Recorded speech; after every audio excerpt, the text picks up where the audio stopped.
welcome to Talk of the Neighborhoods. I'm Joe Heisler, your host, coming to you from the BNN Live studios, Eggleston Square, Jamaica Plain, where tonight on the Boston Neighborhood Network, we kick our coverage of election 2013 into high gear. Tonight on the first half, you'll meet a successful South Boston businesswoman and candidate for the 1st Suffolk Senate District race. That's the seat that Jack Hart resigned from and given up. Special election coming up April 30th. Tonight, Maureen Dayhill joins us to talk about her entry into that race. That's a three-way Democratic primary, also Republican in that race. The election in 2 weeks. Then on the second half, we'll get into the mayor's race. Of course, the big announcement now, nearly 2 weeks ago, Mayor Menino not running for re-election.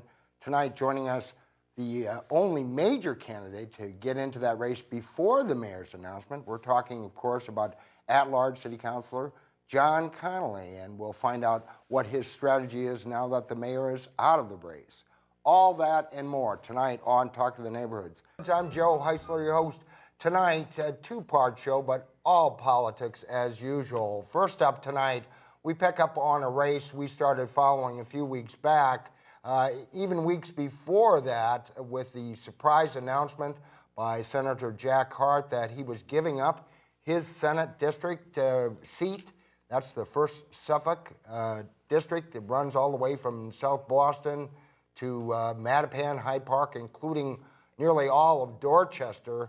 It spawned a very interesting race, a three-way Democratic primary, and of course the special election coming up in a little more than 2 weeks from tonight, April 30th. Just a quick reminder, we'll be covering that race with a special election night coverage here at BNN. But I want to very quickly introduce to you, she is the founder of Caught in Southie, a blog that's making waves in that section of the city. She's a successful business person making her first run for public office. I want to ask you to welcome joining Maureen Dayhill on our set. Nice Hello to have there. you here. Thanks so much. Thanks for having me. Well, I guess I got to ask you, you know, you seem like a very bright and intelligent person, successful as well. Thank you for that.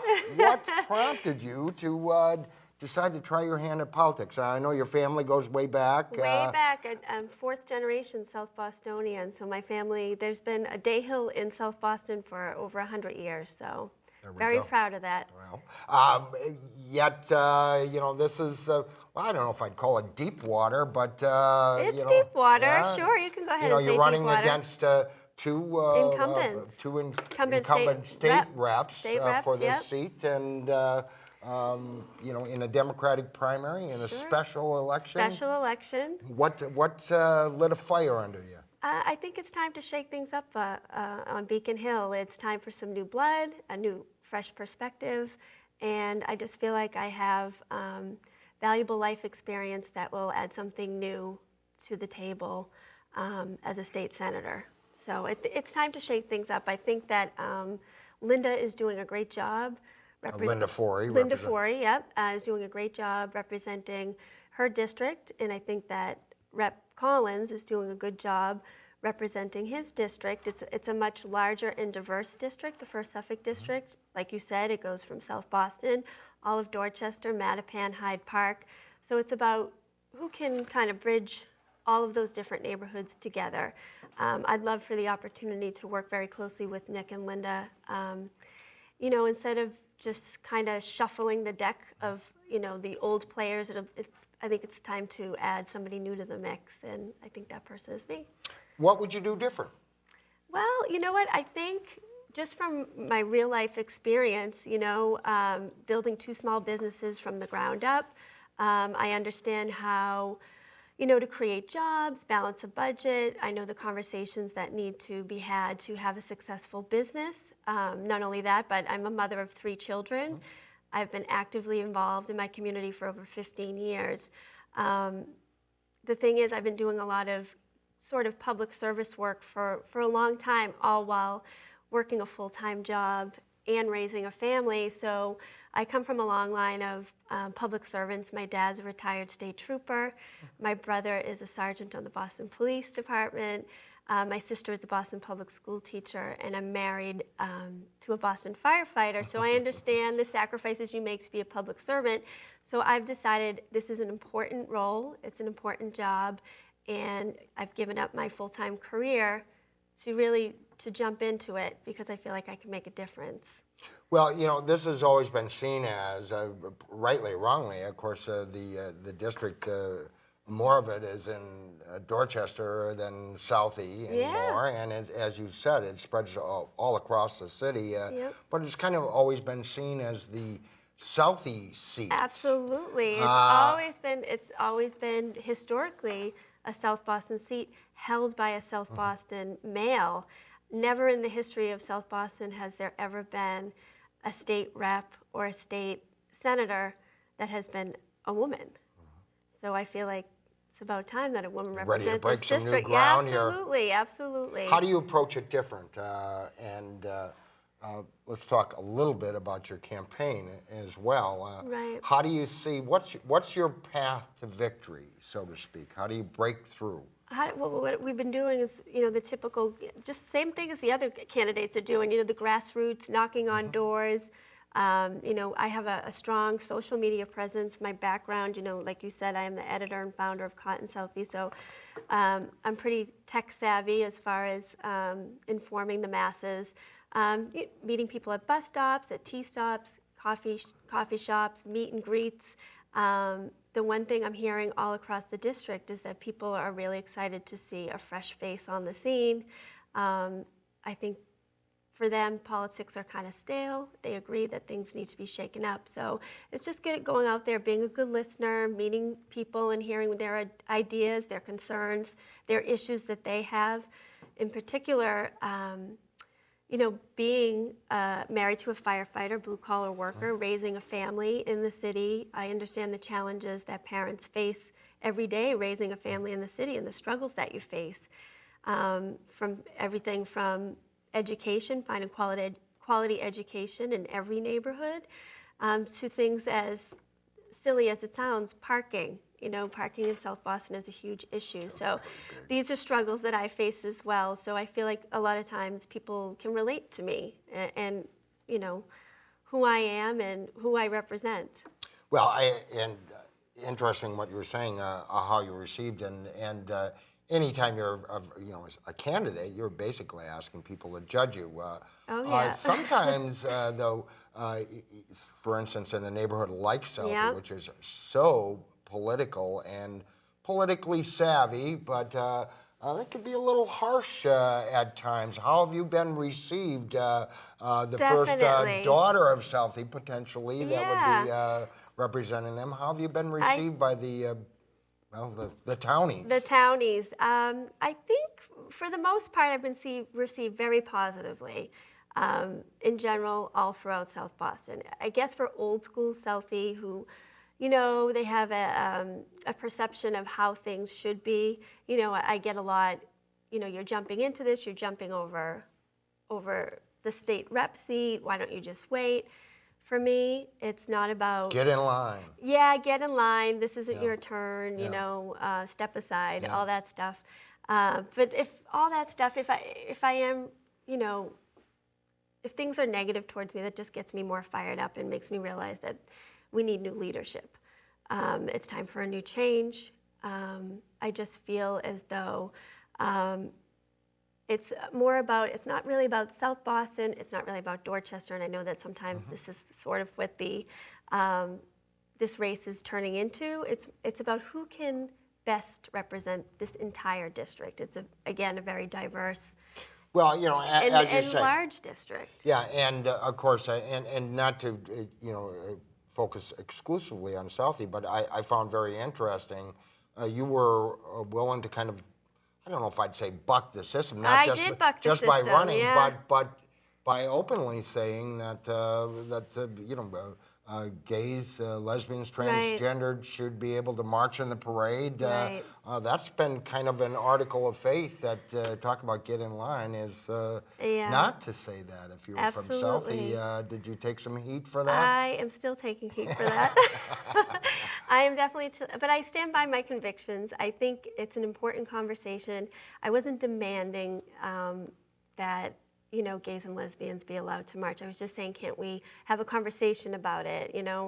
I was hoping that now in 2013 that the parade that I love, that's always been, as part of my culture, as part of my history. Sure.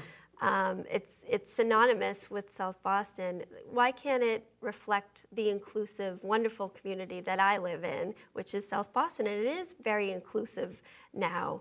It's changed a lot. It has evolved. The world has changed. The world has evolved. But Southie is really, for anybody that hasn't been there lately, and how could you miss it? Oh yeah, I mean, Southie, especially in the past 5 years, has evolved even more. So I feel like, I respect the decision, in I think it was 1995, for the Allied War veterans. I respect that. I just was hoping to have a conversation about it and to do the right thing. I think that, ushering in a new positive era for South Boston is something that a majority of South Bostonians. Oh, and if not there, what about in the rest of the district? There's a large gay community in Dorchester. Yeah, as there is. Dot out, yeah. As there is in Southie, too. There's a huge, there's a large, and I have a lot of gay and lesbian supporters, as well as I have a brother who is gay, and he's a married gay man on the Boston Police Department. There and I was very proud to attend his wedding, as was my dad, as was my sister and my other brother, and the rest of the relatives and friends and family were so supportive. So that's why I think Southie has changed. Well, and the other part of the district, I want to ask you about a few issues, but in talking to people, some suggestions that you're a bit of a spoiler in this race. Oh, and I'm not, I'm playing a little devil's advocate here, but you're dividing the South Boston vote. Although I suppose somebody could say with two women in the race. Yeah, I guess I'm the spoiler on both sides.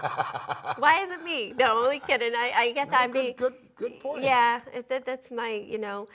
Again, I understand that Nick is the seated state rep. Mm-hmm. He's a brand new rep. He's young. Yeah, he's been there, what, 2 years? Yep. Yep. So I just feel like I have a lot of real world experience. Very different from Nick, as well as very different from Linda. So I feel like as far as stretching across this very wonderful, diverse, broad district of the First Suffolk, I think I could do a really good job, especially working with both of them. I'm a great collaborator.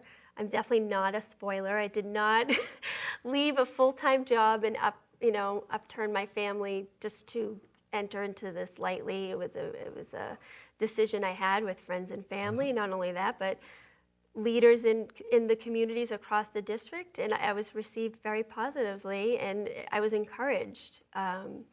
Well, here's the challenge now. Of course, if you're elected, you would host the annual St. Patrick's Day breakfast. Yes, so what would you do different if you're the host of that?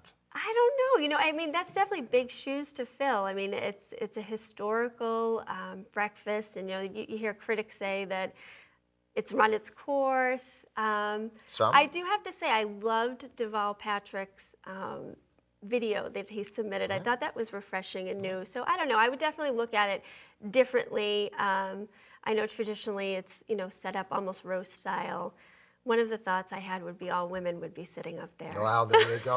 Or like Twitter, like tweets that you could only say, how many characters do you get? 140, I think 140, it is. Yep. So that would be your limit. Yeah. Maybe I'm kidding, of course. I don't know, but I think it's things need to be shaken up a little. So. I hear you. Again, Maureen Dayhill is a first-time candidate making big waves in the First Suffolk Senate District primary.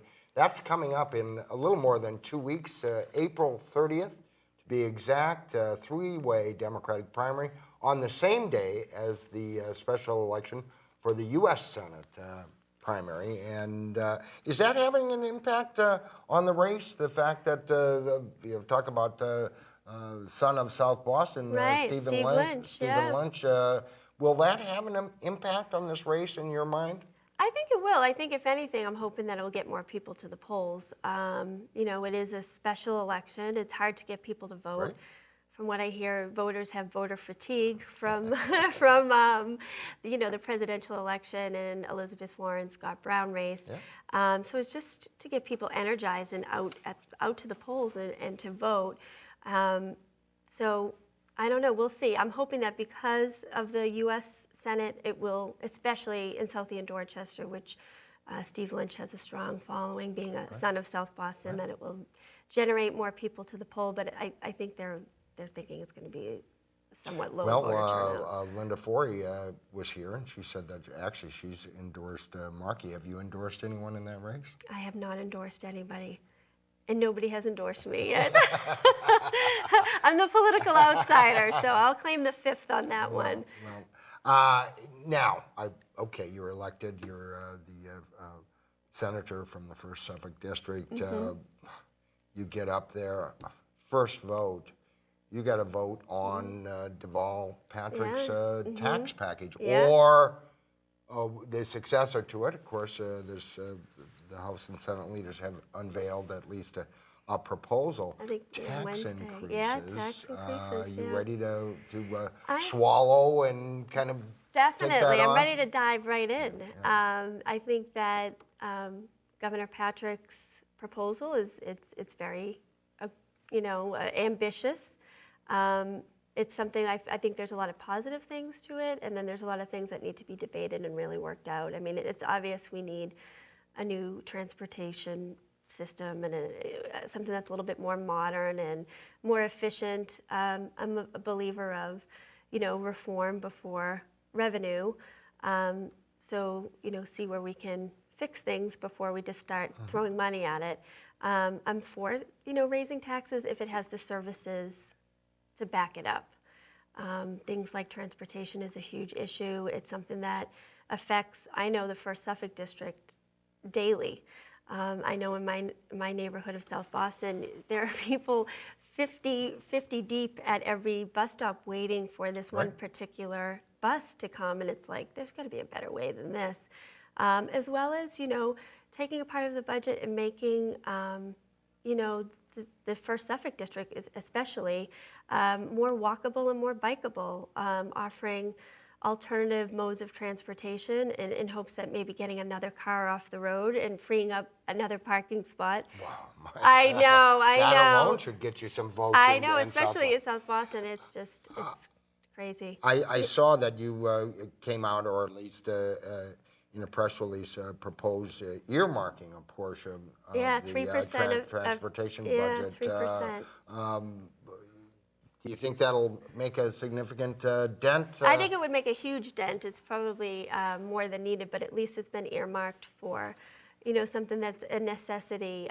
One of the biggest complaints I hear in my own neighborhood as well as in Dorchester is that, it's not a very walkable city. You can't walk from, not that anyone would want to walk from one end of the district to the next, but you don't. Other than you. Other than maybe me, being the avid power walker that I am, no. But even if you wanted to bike or walk across the entire district, you really can't right now. So, I mean, I think that would be another benefit of being a city liver is to be able to walk safely and, and have a pleasant experience while you're doing it. So. What else would be a priority for a Senator Dayhill? How do you like that? I like that. I like the ring of that. Of course, the top priority, education needs to be hugely addressed, especially in the 1st Suffolk District. I mean, I think that quality schools in every neighborhood needs to be, something that everyone in the neyborhood should have the access to.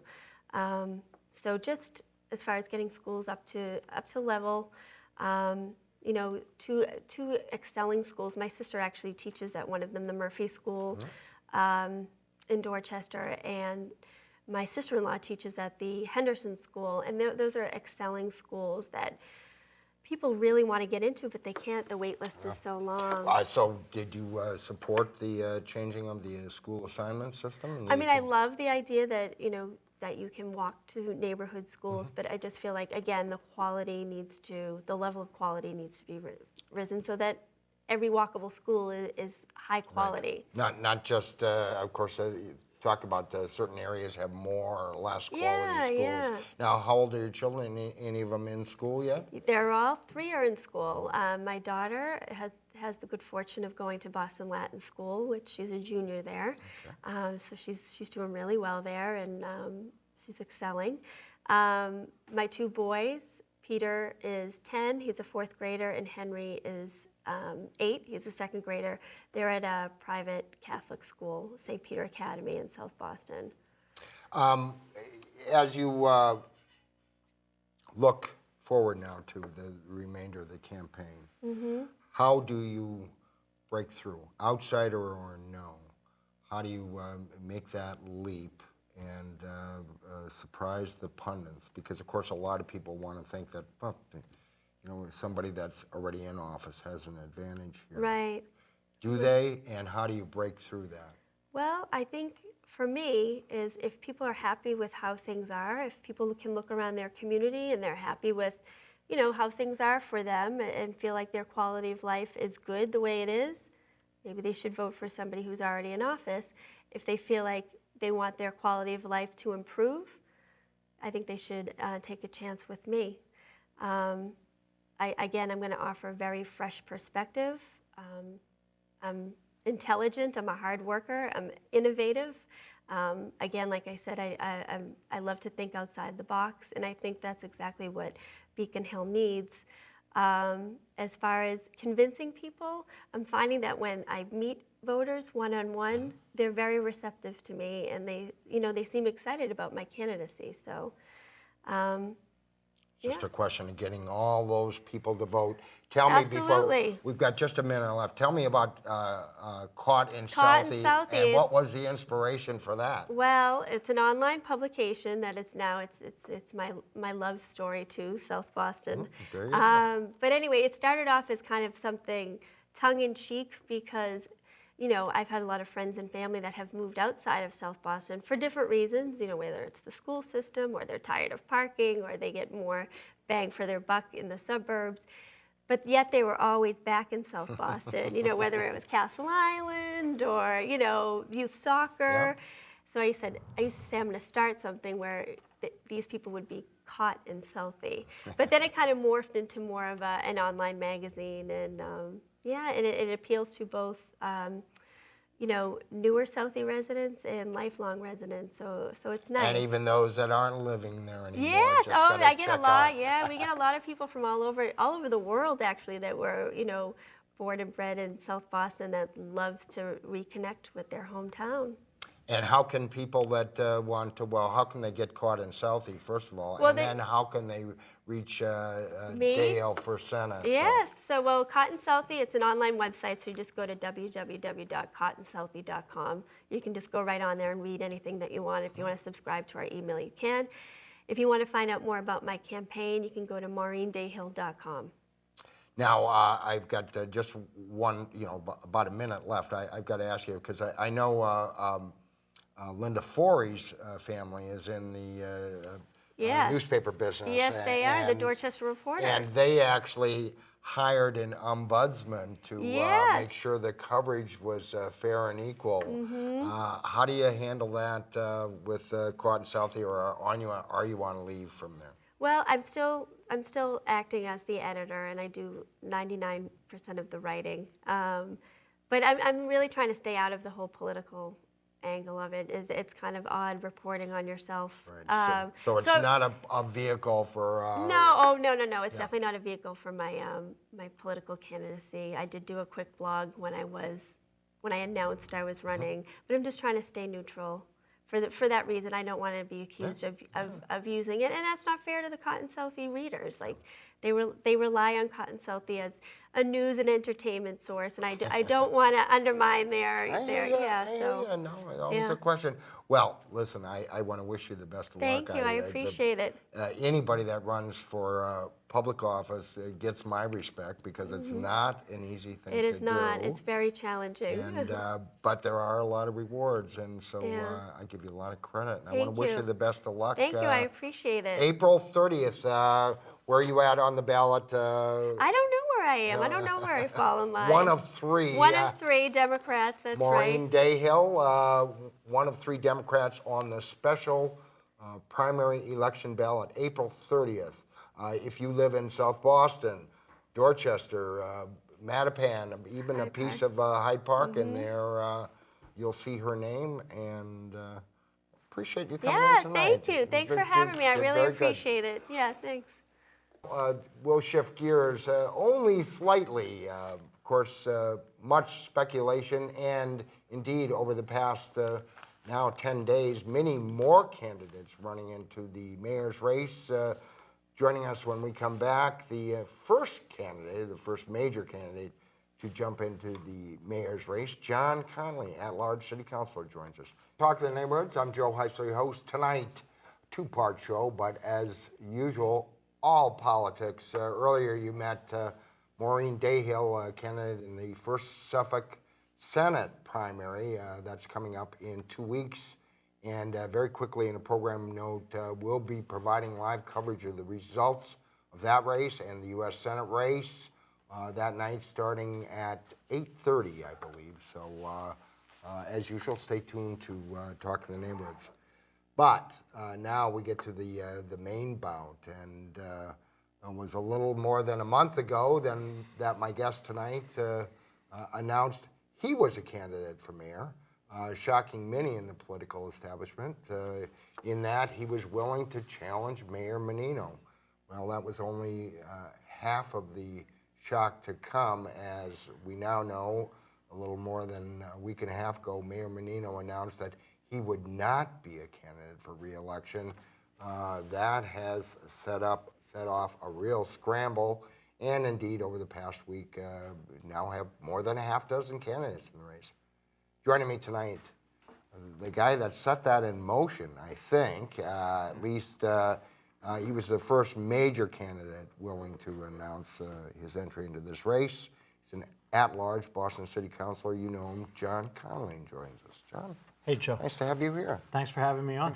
A lot has changed since the last time we talked. The ground has moved. I would say more than moved, is shaken, trembled.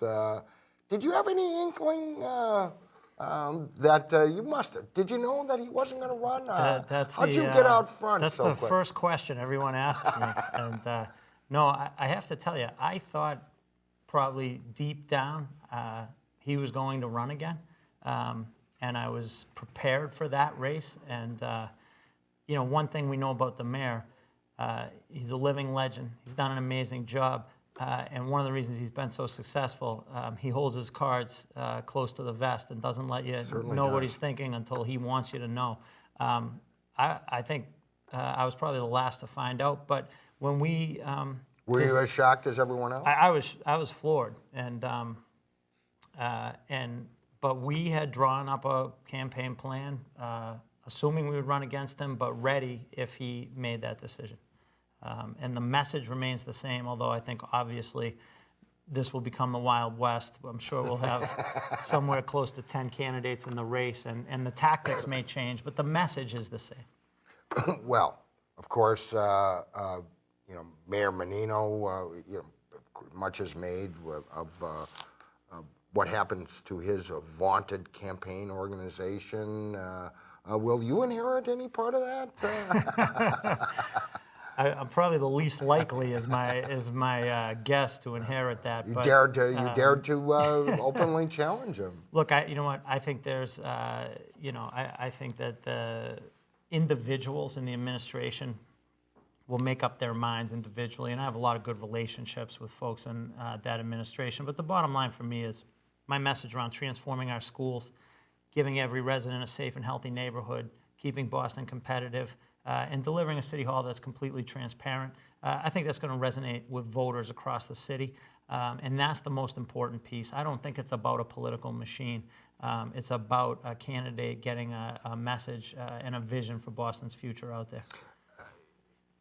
Does this put you in any better or any worse of a situation vis-a-vis running? The polls showed you, respectable for, a candidate, when you were paired up in these polls, and polls are snapshots, let's face it. Yeah. Showed Mayor Menino, wildly popular, and, you were a ways back. I woke up one morning, I was 30 points back, and 2 mornings later, I was the only candidate in the race. So, politics can change overnight. But, look, I think, again, I'm just going to get my message out there. I'm not going to worry about other candidates. I'm going to get my message out. I think it will resonate. I have the ability to compete in every neighborhood of this city. And, you have a citywide organization? Where the chips live. Yeah, I've got a citywide organization. I've been out there for almost 6 years as a city councilor, and I have, really led our efforts around transforming our public schools, and also worked on a number of other issues. But look, I think, again, at the end of the day, this comes down to vision, and voters are going to decide who they think has the vision that's right for Boston's future, and hopefully they'll choose me. Well, and of course, the field is, in all likelihood, not complete yet. There may well be others in. We could have as many as a dozen candidates. Yep. And I think that's great for the city, because we're going to have a real debate. We're going to get candidates from all corners of the city, both geographically, but also ideologically, and again, present different visions. And I think we see this field growing, and that's good for the city, because we need to have a good debate. Anything that in that field scare you? Now, you have been relatively successful raising money, and but you've got to say Suffolk DA Dan Connolly. He's been banking his money. He hasn't really had an opponent for 8 some years. You may get a business candidate coming in with some deep pockets. That scare you? Does that change? No, I think, look, I can raise money. I'm not going to raise the most money, would be my guess. I'm not going to have the most money, would be my guess. But I can raise enough money to get my message out. But at the end of the day, it's about shoe leather. It's about getting out there and shaking as many hands as you can. It's about conveying that vision. If you've got all the money in the world, but you don't have a vision for Boston's future, you're not going to get any votes. So I think I'll have what I need to compete. And then the other piece, I think, to your earlier question is, I think voters will give me some credit for being out there first and making the decision when it wasn't a no-brainer. Yeah. But even that, I think ultimately voters are going to focus on who they think will be the best leader. But money is important, but it's not everything. Well, the city has changed dramatically, as we know, and you had some success in that, but there's a lot more young people now. The city is a majority, minority, so-called, if you can, people of color. How does a white Irish Catholic kid from West Roxbury with 3 or 4 other well-funded, well-known white candidates, not all of whom are Irish, in this race, break through, stand out? Look, I think that diversity is central to the vision that has to be presented, understanding the importance of diversity, understanding that we're strengthened as a city by our diversity, having an inclusive approach to governing. I think this all matters, but fundamentally, all voters, white, black, Latino, Asian, all voters are going to make a decision based on who they think will be the best leader for the city. And I think they will want to see a leader who understands the importance of having a diverse city government and being committed to strengthening Boston's diversity. But I don't think they're going to restrict that to a person's last name or neighborhood or race. I think they're going to look for the best leader overall who has that understanding. And The people don't vote strictly on that basis yeah, anymore. I don't think so, and I think Boston voters are better than that, and I think Boston voters will look at my time in the classroom, where I was a teacher dedicated to closing the achievement gap. I think they'll look at my partnership with Ayanna Presley, and I think they'll look at my work on trying to improve our schools, every school, by focusing on elevating the quality of our schools for every student in this city. And I think they'll also look at me and see a Boston Public School parent, who is committed to this city, just like they are. And that's whether that's, a white voter downtown, or a black voter in Roslindale, or whoever it may be. So I think that people will look at the We've candidates kind of as a gone whole. beyond, strictly a New Boston, although, there's a lot to talk about. Okay. And I'm sure you're so focused on the campaign, and sometimes it's hard to think about this, but I'm thinking about this, the headline in the Boston Sunday Globe about the deal, well, the quiet deal done, or nearly done, that involved a parcel of land in the Marine Industrial Park. And the suggestion is that, perhaps there was nothing done wrong, but how would a John Connolly handle that situation, and how will, of course, the development is a big part of what's going on in the city. How does Mayor John Connolly deal with those kinds of issues? Well, I don't want to see deals like that done, and they may be legal, but that doesn't make them right. This was, essentially a behind closed door deal, voted on with no real review, doesn't go out to bid, and just is not what we should be doing in any area of city government. I want a transparent, accountable, open city government. When we look at the BRA, I want development that helps create jobs, helps enhance the quality of life in the city and in neighborhoods. I want development that helps create a strong economic future for our city, but I want development that's done based on its merits and not based on who you know. And that means that we have to have real transparency in every aspect of city government. And it would certainly seem to me, based on what I'm reading in that story, that was not the case in this transaction that was, I guess, ultimately right, undone. it apparently didn't go through or lapsed, or, well, I'm not sure. I guess in theory it could. It involved a parcel down there with developer Joe Fallon.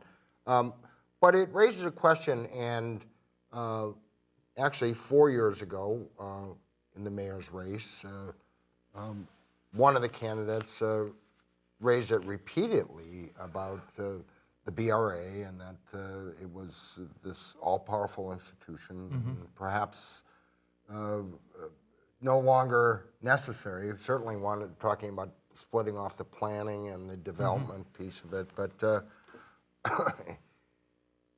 has the Menino administration, and of course there's been great progress here. I mean, look what's happened, but would you do something differently than that? I want to see more transparency in our city government. I want to see in general. In general, but in every aspect, because I think we have to look at it as a whole. It's not just about the BRA. It's about everything that has to do with licensing, permitting, and zoning. We want to know in that process that you're going to be judged on the merits of your idea or the merits of your proposal, not on who you know. I want to see complete transparency, and there are some pieces to that which are very basic and elemental. It should all be online. It should all be accessible online, and it should all be available in real time. You ought to be able to watch zoning hearings, through the city website or on BNN. You ought to be able to get real time on the agendas, on the results, and that's basic transparency. But we can also get to the fact that we ought to have rules that allow for bright line standards and timelines that put everyone on a level playing field, whether it's the business or developer who's proposing something or the resident of the neighborhood who's supporting or opposing something. We want to have complete transparency. Government works best when you do it that way, and I would just say, while the development record in the Menino administration is great, and goes to real growth during his tenure, we can improve significantly on transparency in our city government. The line was, of course, that nothing happens here without Mayor Menino's kind of stamp on it, and those who dared to try without kind of touching base with him incurred his ire. Now, how much of that is true, we don't know, but will you be as controlling or as hands-on?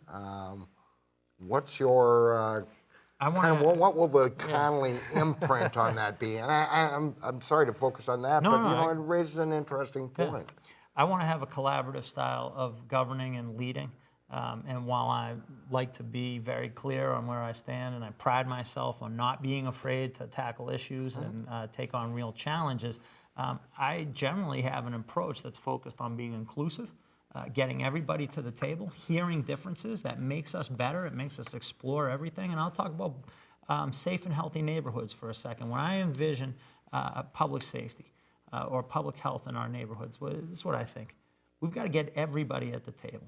I want to see, police, street workers, youth workers, clergy, but I also want to see our nonprofits, our colleges, our universities. I also want to see the residents of the city at the table. I want to see survivors, people in reentry, people in recovery. I want everybody at the table.